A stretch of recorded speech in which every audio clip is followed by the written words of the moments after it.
Welcome back. So we're going to continue our discussion. This is the part 2 of our LTS 1 week number 5, number 6 discussion. By the way, class, katong ganiha day nga discussion na to, wala na ako na share ang ato ang module nga format. Lahi ako na share, so akong pangitao, no, akong i-share sa inyo, ha, kay wala din wala to nyo nakita gaganiha. Supposedly you will see the format, pero karang nasa inyo nga module is mo na siya, pero ako nang discuss ganiha, ang inyong nakita is lahi, wala mo nakita nga. So ako siyang balikon for a while balikon ako, no, kay murag nawala gid siya, wala niyo nakita for sure. Wala pa na ko na check nga to ang output nga video kaganiha, pero for sure wala niyo nakita. Okay, here it is. Ako ning i-share sa inyo, ha, para inyong makita akong ibalikon og discuss for kanang pinakalit. Okay, here it is. Mo dinhi. Tingala day ko ganiha anong gamay kaayo. Kaya wala day siya nabalik. So as I've said, mo ni gyapon atong format sa ato ang module, the same format, and you will be having this format until the end of this term. Now, akong gikaingon kaganiha week number 4 and number 5, ha? Not number 4, number 5, week number 5, number 6. Sipiat na. Wala na maeditan. Number 4 or number 5, number 6. Okay. So, introduction, rationally intended learning outcomes. Muna siya mga instruction ninyo kung sa inyong makuha aning output.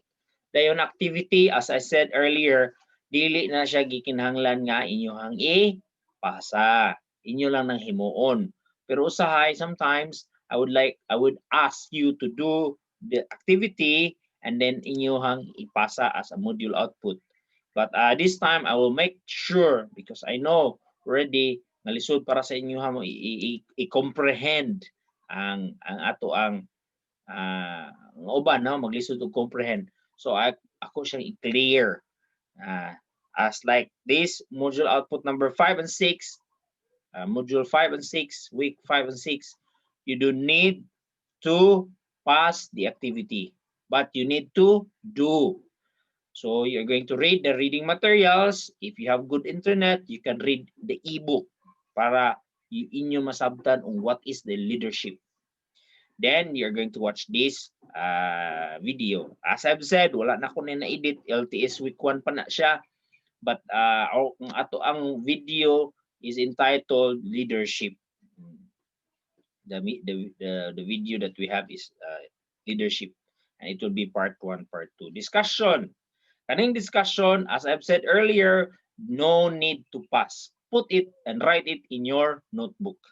And keep your notebook. Don't give me your notebook, because I'm going to collect your notebook in a very kanang surprise way.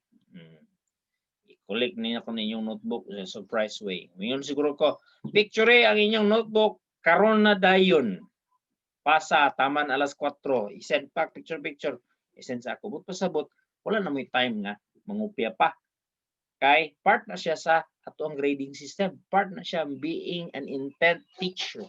Na mo intention to be a student. Intention mo sa inyong mga trabaho. Because in the near future, if you will be busy teacher, then kuan ka na dapat na mo intent to share learning to your students. Now kung wala mo ana, nagkakapoy ba ni inani din dapat mo chance na mag-change sa inyong course sa inyong pamaagi, or I'm not saying mag-transfer mo course, pero mag-reconsider mo sa inyong gusto ba ko mag-teacher or char lang ni kuha, na? So muna siya kung ginaingon. Then Discussion, inyo na i-answer as I've said, i-answer niyo sa inyong notebook. Tapos, exercise. Mo na inyong himuon. Nahigimbutang ko answer the module output about leadership myth. Wala na ko mas butang nga write it in a separate paper, A4 or yellow paper. Wala. So ako na iingon sa inyo karon. Wala man ako nabutang diha. Wala man yung gibutang, sir. Yes, but akong naatay supplementary video. So gisupplementuhan ako. So mo na inyo ang ipasa ko ang inyong exercise, inyong module output. Assessment. Do the activity and the exercise. Deadline will be on. Walay deadline diha, walay nakabutang. Ngano man? Because I'm going to announce it accordingly. Kung tanaw na ko nga makaya na ninyo nga ipasa. So, inyo ning buhaton. As last week, nahimo siyang wala ko nakahimo sa discussion last week. This week na. So, Monday pa man ta karon, napay mo time nga maghimo. Pero kano sa ipasa, wala pa koy deadline kano sa ipasa. Okay?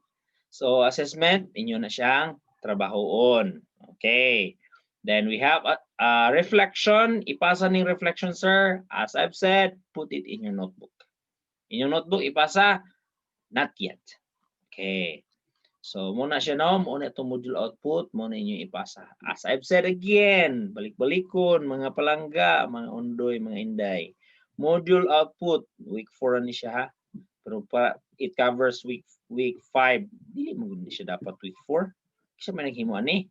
Dapat week 5 and 6 na siya. Module output week 5 and 6. Anyway, sipyat na siya. Muna siya kita clerical error. Ako agin na siya sipyat. So, dili na siya week 4 ha. Week 5 and 6 na siya mga palangga. So, i-answer ninyo ang leadership myth or myths. Sa separate kind of paper, yellow paper or A4 paper will do. Yellow paper, so it's okay as long as it's clear ang inyong pagkasulat o niya may ang presentation. Okay, kay marag mabasahan na to, basahon mo na ko na. Muna inyong yansiran. Okay. So, muna no? Karon padayon to sa discussion about atong i-discuss kung unsa ning leadership. Na sa inyong notes diya nga akong gipadala sa inyo inyong readings diya, there are many kinds of leadership traits, but I'm going to discuss only I think 4. Kay mo summarize raman ni siyang 4 nga mga leadership traits. So ako na siyang i-share para nga naapod mo overview, dili lang kay mabasahan ninyo unsa inyo mabasa diya usahay ang inyo mabasahan. Lisod kanang i-digest. So I will going to give you this discussion so that you will have it will help you, it will supplement.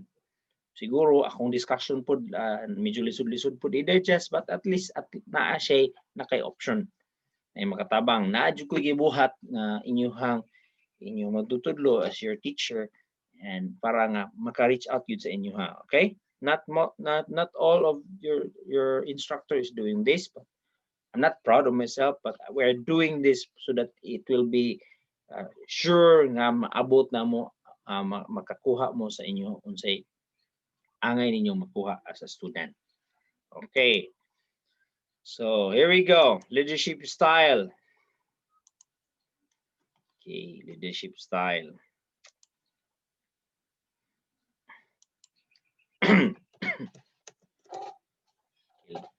As I've said, there are a lot of kinds or types of leadership style, but this time I will be discussing only a few of them.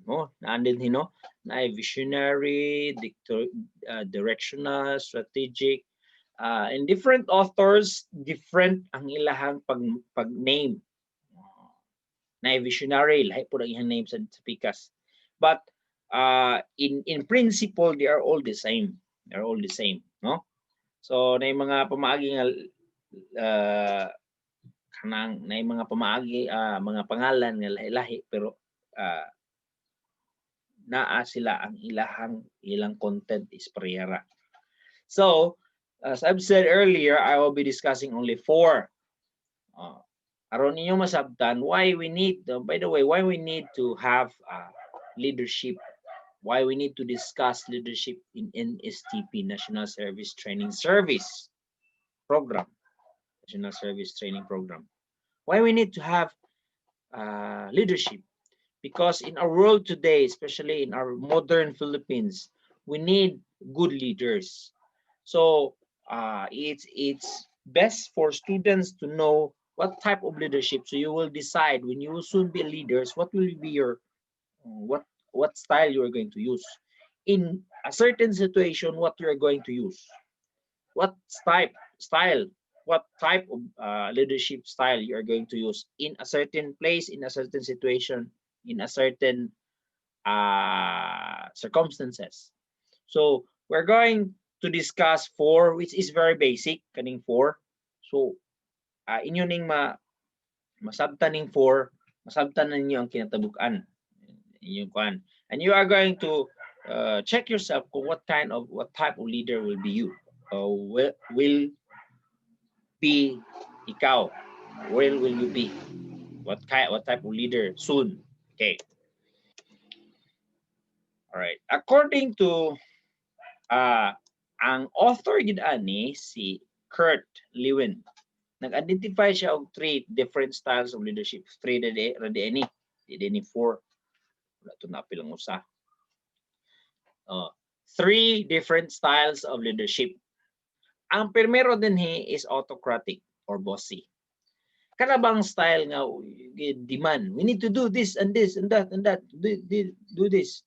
So nasa inyohang kuan, nasa inyohang module na diha i-explain kung saan autocratic.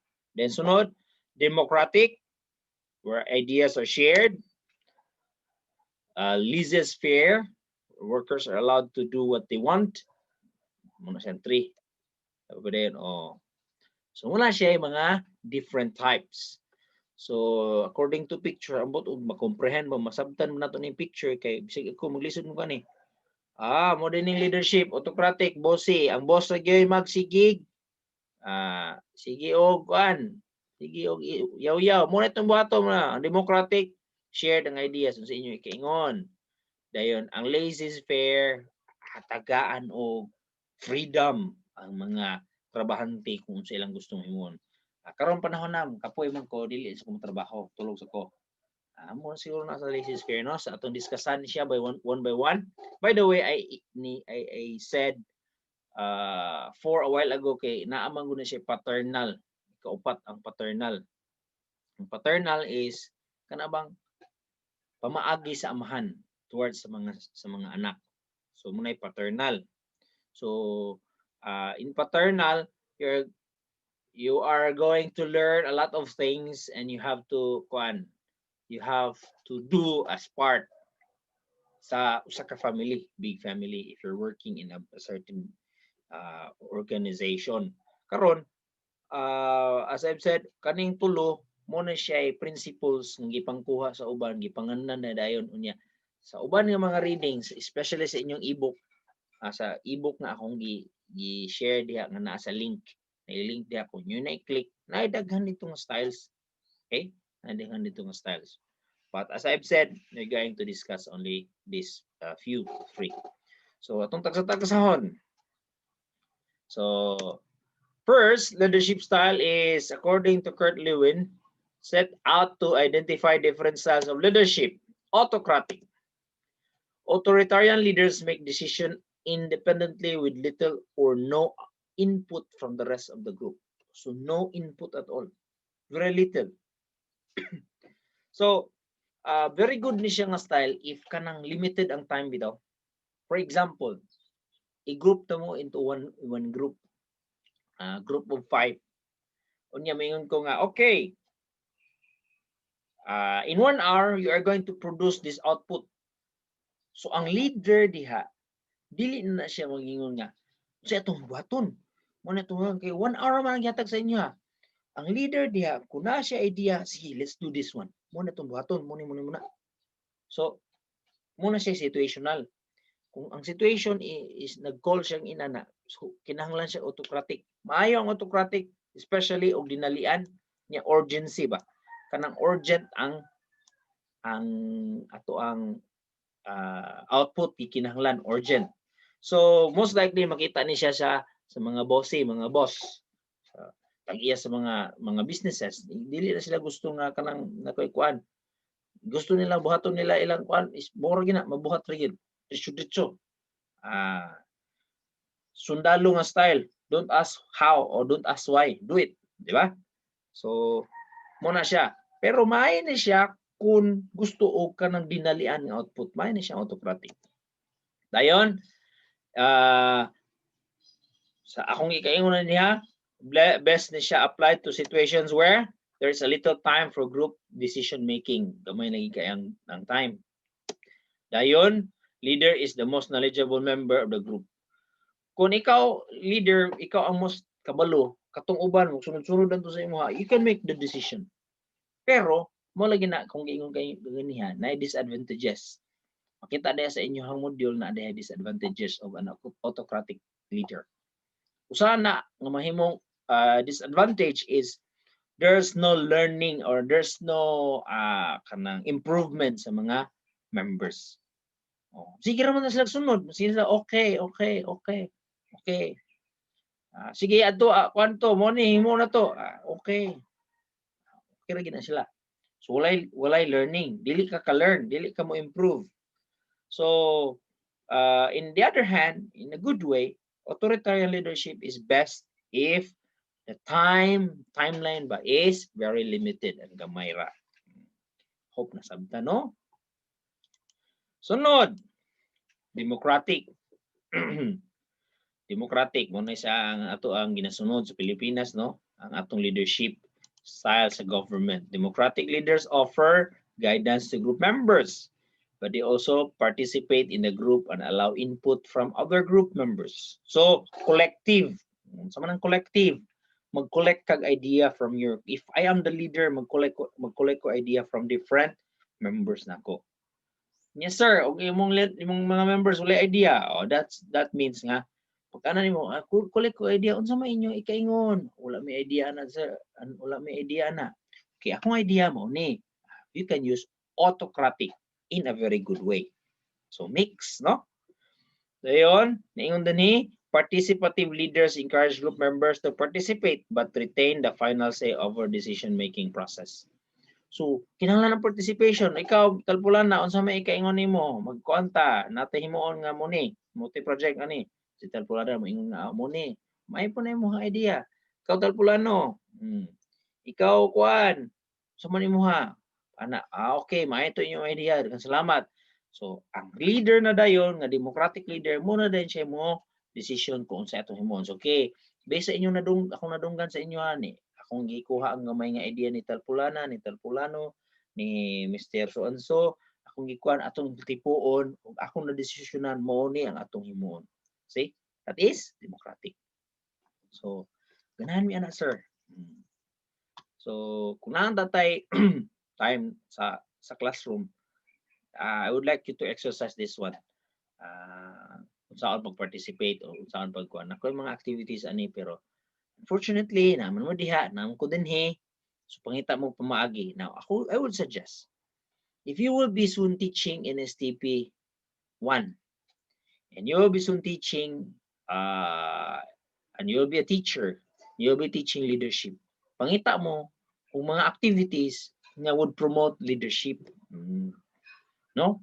Maka-teach og leadership. Naman ay mga worksheets when it comes to early childhood, mga worksheets na magakuha sa NST maka-produce og leadership. So wala lang ako gibutang dinha kay gusto nako nga concrete ang inyong output. So nasabtan lang ninyo pura bag college way ra gini ato pamaagi sa atong output. So mo nang akong i-discuss og gibutang usara ka module usara ka output diha. Yun kung nasabtan ba gyud ninyo ang leadership. Okay? Group members feel engaged in the process and are more motivated and creative. Engage sila. Dili bitaw nga unsay hiingon muray himuon. Muray kuan. Sige. tindog, lingkod, talikod, mura na siya. Dili na siya mao. Sa democratic, you can create your own style. You can improve your own way when you are a worker. And if you're a leader also, you will motivate your worker to do more. Muna siya ang nakanindot sa democratic. But on the other hand, makita po niyo diha na apo diha sa inyong module na po nakabutang diha ang advantage o disadvantages. Okay? So dili na ko go over ana. Katapusan is Laissez-Faire. Laissez-Faire. Offer little or no guidance to group members and leave decision making up to group members. Kamukha lang diha. Murabag. Sige, dawat lang ko sa kong sweldo, dawat lang po mo siyang sweldo. Ang nakaproblema ni, lisod kayo pag concrete, pag materialize sa outcome. Muna siya. So, how ng laissez-faire? Naday na sir? Yes. This style can be effective in situations where group members are highly qualified in an area of expertise. Naapo din siya. Makita sa leader nga, uy, fito kay siya diha ang area niya. So, sagdaan lang na siya. Paingon nga mo na itong himon, sagdaan lang na siya. Ikuha na siya. Pwede na ito ni magamit nga pagka-leader, type of leader. It often leads to poorly defined roles and lack of motivation. Muna siya negative aning type sa leadership. Dili siya klaro kung unsay imong role, unsay imong trabaho as a worker. Nya walay motivation. Kay minus man magkita ang leader ug ang ihang mga worker. Minus magkita ang manager ug ang worker. So but gikinahanglan ni siya kung kanang master naging kaysa siyang field. So ang worker. So pasagdaan lang. But as you can see, you can define, you can tell sa inyong readings siya, mabasahan po ninyo kung unsay mga leadership style na mas importante o unsay kanus gamiton o kanus dili gamiton. Okay. Situations. What types of leadership style in each situation? Una, limited time. Limited time. Unsa man? Dili ako nito bagon. Kamo ra tubag diha. Lack of respect between leader and workers. Walay respeto. Unsa man nga leadership style? Employees are highly knowledgeable. Ang mga trabahante taas og kahibalo. Unsa man siya nga leadership style according sa atong discussion? Employees are poorly trained. Walay training ang mga trabahante. So what type of leadership are they? Or are these? Task is unstructured. What is unstructured, sir? Walay plaster ba? Dili structured, dili siya plaster ang role, dili klaro ang pamaagi. O no established procedures. Walay pamaagi nga walay nakasulat nga procedure. So, sir, tubagon ni? Yes. Asa? Sa notebook. Notebook di ay kinahanglan gyud na notebook, sir. Yes. Sama sa security guard na kinahanglan og pusil og batuta. Kay og uniform lang ang gisuot sa security guard, mura na gitawag nga security uniform. Walay siya, dili siya maka-guard. Kaya wala man siya ika-protection. Sumuro gyapon sa inyo mga estudyante. You need pen, notebook, paper, and module output at this time. So, I think wala nang gin mo ipangutana kay di man pud mo makapangutana nako karon kay naraman ko dire. Okay, say sa end. Okay. So, muna no. Ito ang discussion. So, naapay-daghan ninyo diya sa inyong module output. No, module na daghang readings diya. Please consider those ones. Please read it aron makatuon mo. Okay. Na dinhita sa mga few concerns. first and most of the concern sa estudyante is dili ma-send ang video, ang pictures sa akong email. Naglibog ko kung anong dili, ug usa sa dako nga tubag ana is ang inyong signal, which is understandable. Sabtan man. Ang uban gihimo ang signal as a shield or as kanang kuan ba? Kanang scapegoat. So manang scapegoat kanang katarungan para dili ma-send ang ilahang module output, ilang video, ilang picture sa email. Kay dito ra gyud i-send sa akong messenger. Akong balikon ug ako na siyang iingon. Imagine na ninyo nga giingon ni sir in a bold big letters. No module output will be sent to my messenger. Again, no module output will be sent to my messenger. So kung mag-send mo diha og module output, put pasabot, wala mo kasabot ani akong giingon.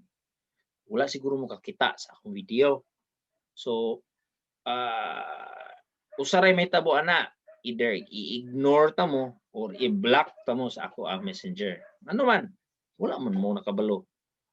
So nganong i-block ko ni sir sa akong messenger, sa iyang messenger? Dili yung ka-text ni sir, i-block na siguro ka. Muta na kasi mong classmate, muta na din mong classmate. Ano di ay, gisend naman ako module sa iyang messenger. Abo nang i-block ka ni sir. See? Nana lang no? Di sir, masayon man ko dito. Okay, kita gana ta mo option. Nako email, which is naana na siya, dugay na. Yan, ang uban maglisod mag-check send, ambot yes. Email, lisod i-send kay tungod sa video. Tungod sa signal. Sabi nag-video no, lisod kayo. So, akong gihangyo, napon ni siya, suggestion po ni siya sa mga third years, kinahimo naman namon sa una. Maghimo og unsay tawag na group or page, Facebook page. Kaya mga estudyante karon maswito pa sa Facebook. Pangutan as module, pitok-pitok ang mata pero Facebook, tanang mga apps nga mga detalye sa Facebook swito. So naghangyo ko nga maghimo ta og page.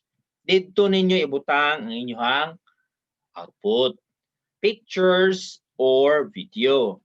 Maulaw man mi sir. Kung maulaw mo, napasensyahan lang ta kay wala ko laing idea. Wala ko lain nga dawaton. Facebook page ra gyud og email. So na no? Messenger na lang good sir. Hangyo lang good sir na. Mohangyo pug ko sa inyo. Ayaw lang. Hangyo ay ta, dili lang. Ayaw lang sa messenger. Ay daga nag-send sa ko og messenger kuan. So again, mutubag ko sa inyo mga pangutana kun tuwa sa group. Pero tagsa-tagsa kanimong pangutana unya kanang dili gid kaayo angay tubagon, dili gid po nako tubagon. So nay nangutana sa ako about exam, concern kasi sa exam. Wala pa nako siya gitubag kay dili pa bang ko maka-decide kung mag-exam ba gyud ta or nabagi ko ikuan. Wala pa. Layo pa kay ta. Ang atong exam, schedule sa atong exam ang supposedly sa ato ang calendar of activities ang supposedly end of November or early part of December. That is the midterm exam. So it's up to the instructor kung saan na mo papamaagi sa among exam. Pero wala pa ako ka-decide. Kay magbase ko sa atong exam, magbase ko sa inyong pamaagi sa inyong module output. Kung maora gihapon ang inyong module output, murag dili, murag wala lang, no saway lang, then I will have a different style of exam. So, ang inana akong pamaagi as your teacher. Situha jud kay ni sir ay. Man loving man ko, caring pa jud. Pero magdepende na siya akong love o akong care sa inyong respond as a student. Di ba? So, again, akong balikon, kay nalimot na kaniagi na ang 3 ka minuto. No module output will be sent to my messenger. So, I hope clear ta na class, no? Na yung mga questions niyo, again, I would suggest that you will post it in our group chat sa ato aron nga ma-answer na to. Kay concern ninyo, dili lang kay inyo na concern. Gawas kung personal concern, sir, kanang kuan gid sir ay kanang isudyo ko kanang himo sa akong module output on time kay broken hearted ko sir.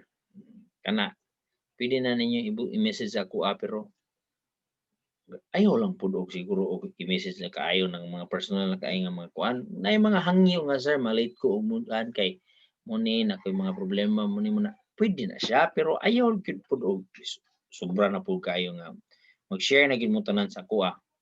So pero concern sa tanan sa atong subjects tong klase na suggestion, you can put it in ato ang group chat. Ana lang no? So I hope clear. Kano sa ipasa ang atong output sa week 5 and 6, sir? Okay. I will not be asking you to pass it this week.